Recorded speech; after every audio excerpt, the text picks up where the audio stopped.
যে কুষ্টিয়া সদর উপজেলায় হরিপুর একটি 1 নম্বর ইউনিয়ন, এই ইউনিয়নটাকে মডেল ইউনিয়ন হিসেবে গড়ে তুলতে হবে। এই দুইটা নদীর মাঝে হরিপুর ইউনিয়ন, দুইটা নদীকে ব্লকে বেষ্টনী দিয়ে এই ইউনিয়নটাকে খুব সহজেই, এটা আধুনিক ইউনিয়ন এবং উন্নত মানের একটা মডেল ইউনিয়ন আমরা খুব সহজেই করতে পারি। সেই সহযোগিতা আমি তার কাছে চাই আগামী দিনে যেন এই হরিপুরটা একটি মডেল ইউনিয়ন হিসেবে গড়ে ওঠে, সেই যথেষ্ট দাবি আমার রইল।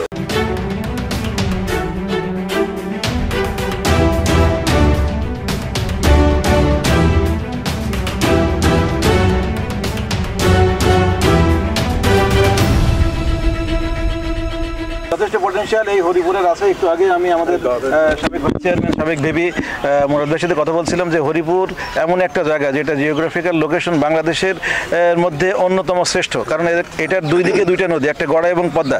এটাকে যদি আমরা সুন্দরভাবে গড়ে তুলতে পারি, এখানে যদি রাস্তাঘাটগুলো সেভাবে আমরা করতে পারি ওয়াইডেনিং করতে পারি, এখানে যে মহানগর ট্যাক আছে সেটাকে যদি আমরা সৌন্দর্য বর্ধন করতে পারি, আপনারা যদি সহযোগিতা করেন তাহলে এটা অন্যতম একটা পর্যটন এলাকা হিসেবে গড়ে উঠবে। এবং শুধু মডেল না, এখানে দেখবেন যে এই সারা কুষ্টিয়া জেলা তথা বাংলাদেশের বিভিন্ন জায়গা থেকে এবং পৃথিবীর মানুষ এখানে ভ্রমণের জন্য পর্যটনের জন্য আসবেন।